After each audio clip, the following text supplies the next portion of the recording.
అక్షయ్ అయితే చాలా కోపంగా లోపలికి వస్తూ ఉంటాడు. ఇక అవని క్యారీ బ్యాగ్ అయితే అడుగుతూ ఉంటుంది. అలా క్యారీ బ్యాగ్ అడగగానే అక్షయ్ అయితే చాలా కోపంగా చూస్తూ ఉంటాడు. ఇదంతా నువ్వే చేసావా అని చెప్పి ఉంటూ ఆ క్యారీ బ్యాగ్ని అయితే నేలకేసి కొడుతూ ఉంటాడు. ఏంటండి ఏం జరిగింది, ఎందుకంత సీరియస్గా ఉన్నారు అని చెప్పి అవని అయితే అక్షయ్ని అడుగుతూ ఉంటుంది.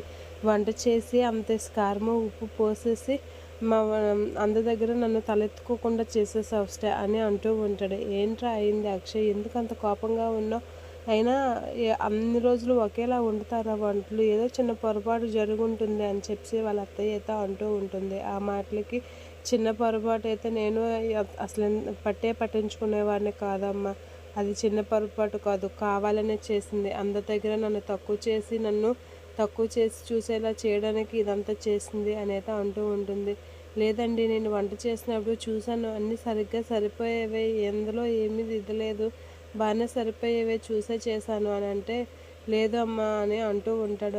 అంటే నేను అబద్ధాలు ఆడుతున్నానా, నేను తిట్టడానికి ఏదో ఒక రీజన్స్ వెతుకుతున్నానని చెప్పడానికి చూస్తున్నావా? మా స్టాఫ్ అందరి ముందు వాళ్ళు ఆడిన మాటలకి తలెత్తుకోలేకపోయాను తెలుసా? నువ్వు నా మీద కోపం ఉంటే ఇంట్లో చూపించు, స్టాఫ్ అందరి దగ్గర నా పరువు తీయాలని చూస్తున్నావా? ఎవరైనా వంట అంత చెత్తగా ఎవరైనా వండుతారా అని చెప్పి అక్షయ్ అయితే చాలా చిరాకు పడుతూ ఉంటాడు. అవని వాళ్ళ అత్తయ్య అయితే షాక్ అవుతూ ఉంటుంది అక్షయ్ అన్న మాటలకి. అందరి దగ్గర నన్ను పూజించేసి నన్ను వాళ్ళందరి దగ్గర వాళ్ళందరికీ భోజనం పెడతానంటే పెట్టనివ్వకుండా చేసింది, అంత చండాలంగా వండింది వంటలు, వాళ్ళు ఆడిన మాటలన్నీ విని తలెత్తుకోలేకపోయాను తెలుసా అని అయితే అంటూ ఉంటాడు. ఆ మాటలకి అవని అయితే షాక్ అవుతూ ఉంటుంది. ఇక బామ్మ కూడా షాక్ అవుతూ ఉంటుంది. అయినా ఏంటి అక్షయ్ నీకు ఇంత కోపం అని చెప్పి అంటూ ఉంటుంది.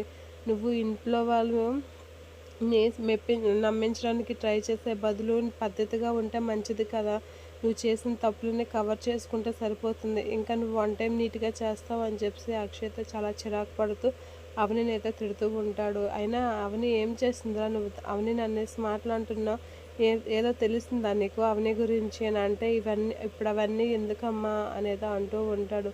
అన్నయ్య వదిన ఏది చేసినా మనందరి కోసమే చేస్తుంది అని అంటూ ఉంటుంది ప్రణతి.